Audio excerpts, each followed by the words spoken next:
उपचुनाव का रण, सीएम योगी का जीत का प्रण। सीएम ने संभाली प्रचार की कमान, जीत वाला अभियान, रोजगार मेले वाला था बीजेपी के पाले में उपचुनाव। जनता पहुंचाएगी सियासी ठेस, चुनाव में फंसेंगे राहुल अखिलेश।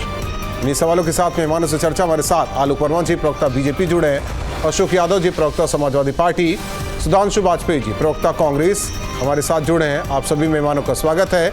आलोक वर्मा जी, हालांकि उपचुनाव और रोजगार मेले का आयोजन, सवाल इस बात को लेकर है कि 10 की 10 सीट जीतने को लेकर रणनीति तमाम तरीके से बनाई जा रही है। जनसभा भी आयोजित की गई, लेकिन विपक्ष का कुछ और सोचना है।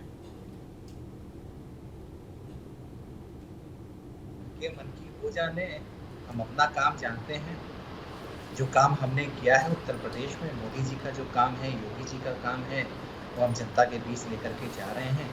योगी जी के समय में जिस तरीके से काम हुआ है, जिस तरीके से हमने उत्तर प्रदेश की तस्वीर बदली है, जिस तरीके से गुंडाराज का अंत किया है, जिस तरीके से रोजगार पर हमने काम किया है, जिस तरीके से जो सड़क पानी बिजली पर हमने काम किया है, किसानों की बेहतरी के लिए काम किया है, तो हम जमीन पर लेकर के जा रहे हैं। ये हमारा कर्तव्य भी बनता है कि जो काम हमने किया है, जो विश्वास जनता ने हमारे ऊपर हमको दिया है, योगी आदित्यनाथ जी को दिया है, मोदी जी को दिया है, तो वो रिपोर्ट कार्ड हम जनता के बीच लेकर के जा रहे हैं, जनता के बीच लेकर के हम जा रहे हैं। निश्चित रूप से 2024 में थोड़ी सी गफलत हमसे हुई, जो हमारे दूसरे पाले में लोग थे, उन्होंने अपने तरीके से अपनी सियासत की, गफलत की सियासत की, थोड़ा सा हमसे चूक थी, इसमें कहीं कोई शक नहीं। इस बार वो चूक नहीं होगी, हम फिर से जनता के बीच जा रहे हैं और हमें पूरा विश्वास है, पूरा भरोसा है कि सभी 10 की 10 सीटें भारतीय जनता पार्टी जीते।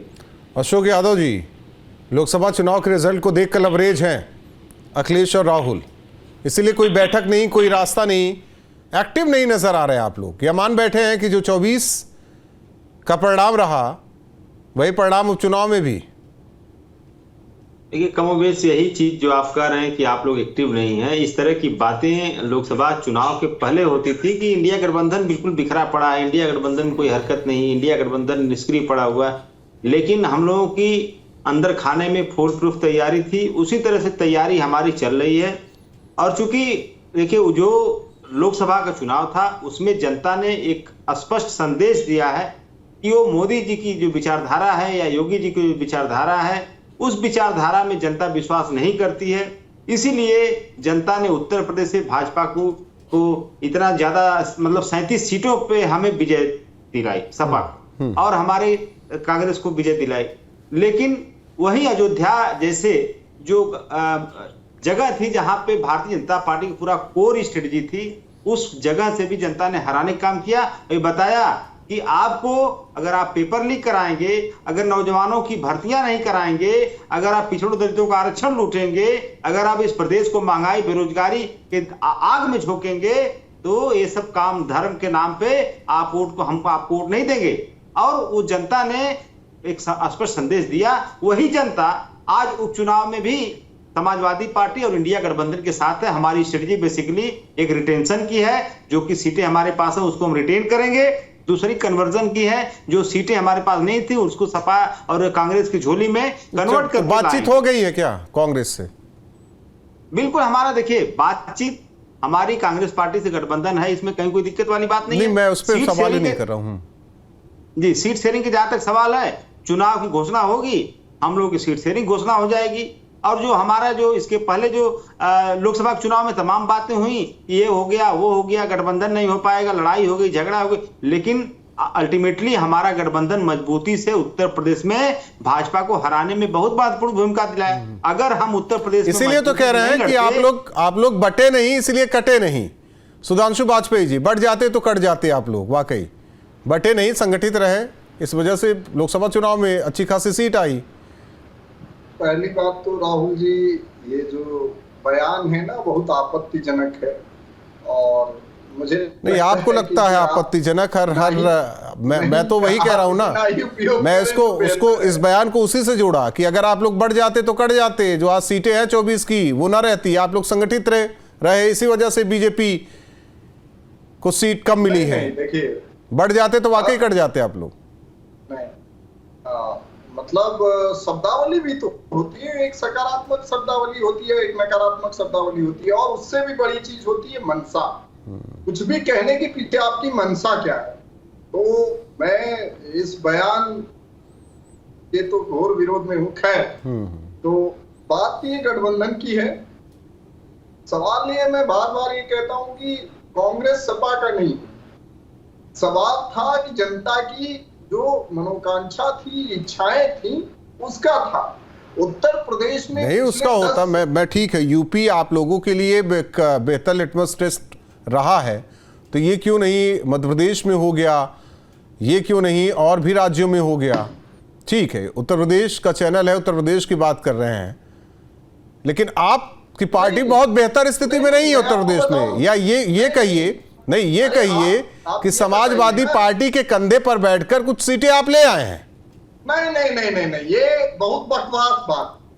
कोई किसी के कंधे पे नहीं बैठता। गठबंधन का मतलब है बराबरी का। तो राजभर के कंधे पे बीजेपी बैठी है, अनुप्रिया के कंधे पे बीजेपी बैठी है, निषाद के कंधे पे बीजेपी बैठी है, और अब तो नीतीश और चंद्रबाबू नायडू की गोद में बीजेपी खेल रही है।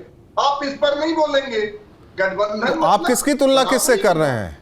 कांग्रेस की तुलना राजभर की पार्टी से, अनुप्रिया पटेल की पार्टी से, या निषाद पार्टी से कर रहे हैं? अपनी तुलना कर रहे हैं या समाजवादी पार्टी की तुलना कर रहे हैं? नीतीश की गोद में बैठे हैं, चंद्रबाबू नायडू और नीतीश की गोद में लिटरली बैठे हुए हैं। आप कह के देखिए ये बात, आप नहीं कहेंगे। हाँ, तो गठबंधन एक टाइम पर कांग्रेस भी जाकर बैठी थी, समाजवादी पार्टी यूपीए 1 यूपीए 2 में कई की गोद में बैठी थी। तो उसमें क्या है, उसमें नया क्या है? भाषा बहुत आपत्तिजनक है। नहीं, भाषा आपत्तिजनक नहीं, मैं तो कंधे पे बैठने वाली बात कह रहा हूं। तो ये आपत्तिजनक क्या हो गया?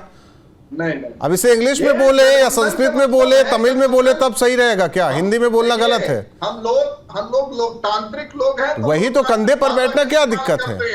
लोकतांत्रिक भाषा ये है कि हम लोग बराबरी से की बात कर रहे हैं, और तो बराबरी की बात करते तो 17 सीट ना मिलती ना, छोड़ दीजिए, उस पर नहीं पढ़ना चाह रहे। भरोसा करते हैं, किसी के कंधे पे बैठने की नहीं। दूसरी बात, इस चुनाव का जनादेश ये साबित करता है, और एमपी और इससे नहीं तय होता है, पूरे देश का जनादेश इस बात को साबित किया है कि भाजपा के आतंक से इस देश की जनता त्रस्त हो चुकी थी। ये जनादेश इस बात को साबित करता है।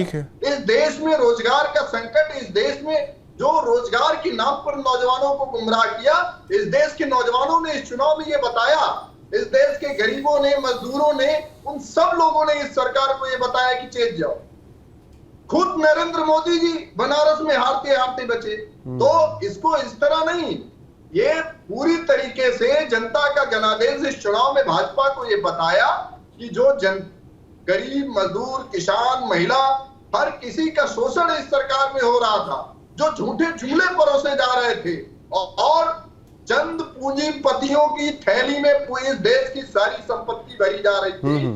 ये जनादेश सही बात है आलोक वर्मा जी। और हमने यूपीए 1 यूपीए 2 देखा, पूंजीपति जो थे वो तो सड़क किनारे दुकान लगाकर बैठे थे, किसान लहलाती फसलों के बीच में था। हाँ, बहुत मैं कहा कुछ कह रहा हूँ, क्या बेचा गया? मैं कहा कुछ नहीं, बेचा क्या गया? एक चीज बता दीजिए, एक मैं आपसे बात कर रहा हूँ।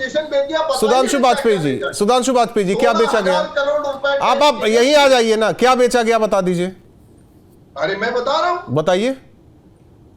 अरे भाई, 16,000 करोड़ रुपए जनता के टैक्स के पैसे माफ कर दिए गए। इस देश के सारे लखनऊ कॉर्पोरेट टैक्स आप लोगों ने नहीं माफ किया क्या कभी? तो बताइए ना क्या। मैं आपसे पूछ रहा हूं ना, सवाल कर रहा हूं, आपने माफ किया कि नहीं? आप बताइए ना। आप बताइए ना, हाँ ना में जवाब, कितना नहीं, हाँ ना में जवाब दीजिए। गवर्नमेंट में कितना? मैं पूछ रहा हूं ना, सरकार में आप जवाब नहीं दे पाएंगे वाजपेयी जी। हाँ ना का जवाब दीजिए। अडानी अंबानी की बात ना कीजिए, अडानी अंबानी की बात ना कीजिए। मैं वही तो पूछ रहा हूं, आपने नहीं किया क्या? जब आपने किया वो सही था, जब दूसरी सरकार ने किया वो गलत है। आलोक वर्मा जी बहुत मजबूत है। आपको तो समाजवादी पार्टी से लड़ना है उपचुनाव में, कांग्रेस उससे ज्यादा मजबूत है, बहुत ज्यादा मजबूत है कांग्रेस उपचुनाव में। इस बार तो डबल वो है आप लोगों को, दोहरी चुनौती है आप लोगों को। नहीं, उनकी मजबूती से मुझे कोई एतराज नहीं। जिस तरीके से वो उत्तर प्रदेश में मजबूत है, जिस तरीके से वो पूरे भारत में मजबूत है, हिंदुस्तान में मजबूत है, उनको इसी तरीके की मजबूती ईश्वर बख्शे, अल्लाह बख्शे, भगवान बख्शे।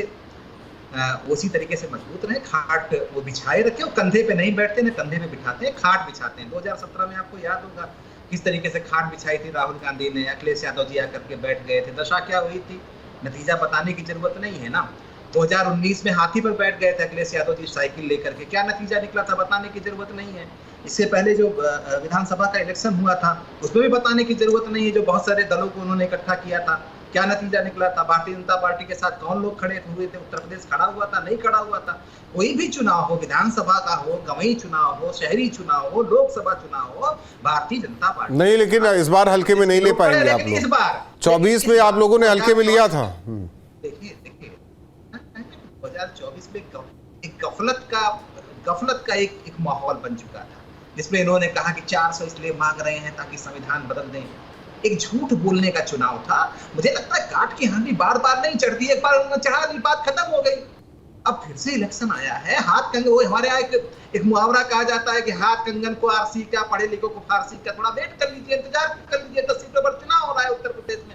एक बार फिर से हम बताएंगे कि भारतीय जनता पार्टी के साथ उत्तर प्रदेश के लोग लगातार खड़े हैं। हमने ऐसा कोई काम ही नहीं किया, ऐसा कुछ भी नहीं किया। देखिए इनका जरा सा अच्छे दिन इनके क्या आ गए, अयोध्या की कहानी सामने आ गई। कौन लोग थे बताने की जरूरत नहीं ना। सांसद जी उस बलात्कारी के साथ खड़े हैं, फोटो खिंचवा रहे हैं, तो उनका संबंध क्या है बताने की जरूरत नहीं।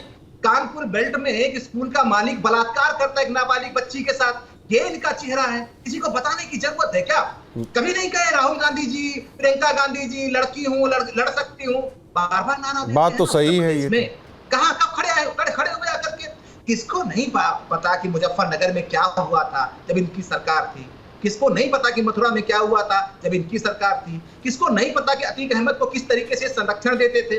किसको नहीं पता कि मुख्तार अंसारी को ये किस तरीके से संरक्षण देते थे? जब इनकी सरकार आई है, जब ये पावरफुल हुए हैं, उत्तर प्रदेश का हाल कैसा हुआ है, उत्तर प्रदेश की आंखों के सामने है। अशोक यादव जी पढ़ा लिखा उत्तर प्रदेश है, 21वीं सदी का उत्तर प्रदेश है। तो हर नहीं, वो भी तो लोगों को पहचानता है। बेरोजगारी भत्ता वो बांटते थे, लैपटॉप वो बांटते थे। राहुल जी हाँ। देखिए, उत्तर प्रदेश की दशा और दिशा बदलने के लिए समाजवादी सरकार ने अखिलेश यादव जी के नेतृत्व में ऐतिहासिक काम किया। जिस उत्तर प्रदेश में एक अदद पुलिस को बुलाने के लिए थाने के 4 चक्कर मारने पड़ते थे, उस जनता को उन्होंने मोबाइल पे पुलिस दे दिया, policing service on mobile. 10 minute में शहरों में, 15 मिनट में गाँव में। क्या भारतीय जनता पार्टी बात करेगी? हमने Lucknow Agra express way world level का बनवाया। इन्होंने क्या किया? पूर्वांचल एक्सप्रेस वे देखिए 15-15 फुट गड्ढा हो रहा था, उसमें एक ही बरसात नहीं झेल पाया भाई साहब। बुंदेलखंड एक्सप्रेस वे एक बरसात नहीं झेल पाया राहुल जी। ये भाजपाई भ्रष्टाचार का शिकार पूरा देश है। उत्तर प्रदेश के साथ साथ पूरा देश भाजपाई भ्रष्टाचार का शिकार से तब तो 5 साल, मैं तो कह रहा हूँ ठीक है, एंटी इनकम्बेंसी तो 5 साल बाद लौट आना चाहिए था फिर तो अखिलेश यादव को। देखिए राहुल जी, बिल्कुल आपने सही कहा कि 5 साल बाद लौट आना चाहिए था, लेकिन आपने जो हमारा वोटिंग परसेंटेज देखा था 2022 के चुनाव में, 2022 के विधानसभा चुनाव में हमारी पार्टी गठन से लेकर के आज तक 37% वोट शेयर हमने कभी अचीव नहीं किया। वो 37% वोट शेयर हमने अचीव किया, ये उपलब्धि रही हमारी। जनता ने हमें हाथों हाथ लिया और उसका परिणाम रहा राहुल जी कि 37 सीटें हमने हासिल की थी उत्तर प्रदेश की जनता के आशीर्वाद के भरोसे। उनका तो कहना है कि ठीक है, आप कहते हैं वो तो धर्म की राजनीति, अयोध्या का आपने वो भी समझाया, उदाहरण भी दिया, उन्होंने भी अयोध्या का उदाहरण दिया कि देखिए किसको जितवाया गया है, किसके साथ खड़े रहते हैं। राहुल जी देखिए, बलात्कारियों की बात अगर आप करेंगे ना, तो पूरे हिंदुस्तान में सबसे ज्यादा अगर बलात्कारी किसी दल में है तो भारतीय जनता पार्टी। उसमें आपको अगर आप वर्गीकरण करेंगे तो स्टेट लेवल का भी मिल जाएगा, जिले लेवल का मिल जाएगा, स्टेट लेवल का मिल जाएगा, राष्ट्रीय लेवल का मिल जाएगा। 4 लेवल मैंने बता दिए। अगर आप बीएचयू के रेपिस्टों को देखिए, भारतीय जनता पार्टी के आईटी सेल के थे ना, उनको बचाया गया योगी सरकार के द्वारा निर्लज्जता पूर्वक। वो जिले लेवल के थे बलात्कारी। स्वामी चिन्मयानंद का नाम लेंगे। नहीं, मेरा ये कहना है कि ठीक है, आप जो उनको परिभाषित कर रहे हैं, जो उनको संज्ञा दे रहे हैं, तो आप जो अगर वाकई अशोक यादव जी आप उनको जो संज्ञा दे रहे हैं, जिस तरीके से परिभाषित कर रहे हैं, तो फिर एक तरीके से कहिए अपने आप को भी परिभाषित आप लोग कर रहे हैं। नहीं, अभी आलोक जी ने कहा ना, हमने तो किसी का बचाव नहीं किया, सरकार इनकी है, जांच कराएं, डीएनए टेस्ट कराएं, अब सजा दे। कौन रोक रहा? सरकार तो हमारी है नहीं, सरकार तो इनकी है ना। और इनकी सरकार की वजह से ही इस उत्तर प्रदेश में आज एनसीआरबी के डेटा में राहुल जी टॉप क्लास पे जो है क्राइम अगेंस्ट वेमेन में उत्तर प्रदेश। आप बात समझिए। नहीं ठीक है, तो प्रियंका गांधी को आना चाहिए था। सुधांशु वाजपेयी जी, प्रियंका गांधी को आना चाहिए था उत्तर प्रदेश में। 10 सेकंड का समय लूंगा आपसे। आप देखिए जो विपक्ष के दल हैं, चाहे समाजवादी पार्टी, कांग्रेस या इंडिया गठबंधन के लोग हैं, ये लोग अपनी जमीन पे तैयारी कर रहे हैं। भारतीय जनता पार्टी की तैयारी क्या है, वो जातिगत आधार पे अधिकारियों की ट्रांसफर पोस्टिंग कर रही है कि 10 उपचुनाव जहां जहां हो रहा है, कोई भी अधिकारी न तो मुसलमान होना चाहिए न तो यादव होना चाहिए। ये दैनिक भास्कर अखबार में खबर, मैं आपको व्हाट्सएप कर दूंगा। दूसरी बात, इनका दूसरा नैरेटिव है, आपने देखा होगा जब अयोध्या का चुनाव इन्होंने हारा था, इनका एक नेता राजू दास जो है महंत बन के घूमता है अयोध्या में, उसने कहा कि डीएम ने सहयोग नहीं किया इसलिए हम चुनाव हार गए। ठीक है, सुधांशु वाजपेयी सहयोग कौन सा चाहिए था? सुधांशु वाजपेयी क्या सहयोग चाहिए था इनको? सुधांशु वाजपेयी से क्या सहयोग चाहते भाई? जी जी जी सुधांशु वाजपेयी जी, आप लोगों की तैयारी बहुत बेहतर है। तो मैं ये जानना चाहता हूं कि कितनी, 3 या 4, मतलब 50-50 पे बात होगी कि 70-30 पे या 80-20? देखिए, ये राष्ट्रीय नेतृत्व हमारा तय करेगा। ये तय करने के लिए मैं आधिकारिक व्यक्ति नहीं हूँ, और मुझे लगता है बहुत सहजता से ये सारी चीजें तय हो जाएंगी। हमारे नेताओं के बीच में फिलहाल जो केमिस्ट्री है, जो समझदारी है, तो उस लेवल पे वो सारी चीजें, ये मैं आपसे स्पष्ट ये इस चैनल पर कहना चाह रहा हूँ कि सीटें बाधा नहीं, ये गठबंधन चिरंजीवी, इस पर कोई हाँ चिरंजीवी है, ये तो हम भी मानते हैं। ये गठबंधन 2027 में भाजपा को हराने से पहले रुकने वाला नहीं। भाजपा चाहे जितनी साजिशें कर, नहीं वो तो देखिए, बड़ा दिल तो अखिलेश यादव ने वाकई दिखाया 2024 को लेकर, लेकिन एमपी चुनाव में देखिए आप लोगों ने नहीं बड़ा दिल दिखाया था। वहीं पूछा जा रहा था कौन से अखिलेश, इस तरीके की बातें भी निकल कर सामने आई थी। ये तो अच्छी बात है अखिलेश यादव की कि आप लोगों को सीट दे दी है और जीत हमारे राष्ट्रीय नेतृत्व ने तुरंत हस्तक्षेप किया कि ये कोई मतलब ये उस सब पे आपने देखा, वो सब हस्तक्षेप हुआ, वो विषय ही नहीं। सही बात। और हमारे नेता एक दूसरे का बहुत सम्मान करते हैं, और ये गठबंधन तो सम्मान की, और उनका सम्मान मुख्य नहीं, ये उत्तर प्रदेश की जनता की जो जनाकांक्षाएं हैं वो है कि उत्तर प्रदेश में पिछले 7 साल से जो शोषण, उत्पीड़न, दमन चल रहा है। सही बात है सुधांशु जी, सही बात है। हर उत्पीड़न, हर शोषण पर प्रियंका गांधी, राहुल गांधी उत्तर प्रदेश आ जाते थे। अभी कुछ दिन पहले उन्हीं के संसदीय क्षेत्र में हुआ है कुछ, वो वहां पहुंच गए। हाँ, लेकिन अयोध्या नहीं गए, कन्नौज नहीं गए। 86 रेप हर घंटे हो रहे हैं भाजपा रिजीम में। राहुल गांधी क्या 86 जगह? अब ये सवाल किया जाए राहुल गांधी का, अरे एटा में भी तो अभी रेप हुआ, मुजफ्फरपुर में भी रेप हुआ, मतलब हर दिन, आगरा में भी अभी एक रेप हुआ, हर दिन बड़ी से, और इतनी भयावह खबरें आती हैं, इतनी दुर्दांत खबरें आती हैं। तो लेकिन अब ये सवाल कि राहुल जी, सवाल तो ये होना चाहिए कि मोदी जी आज तक मणिपुर क्यों नहीं गए? भाजपा के लोग बंगाल पर रेप चिल्लाते हैं। अच्छा, एक चीज बताइए सुधांशु वाजपेयी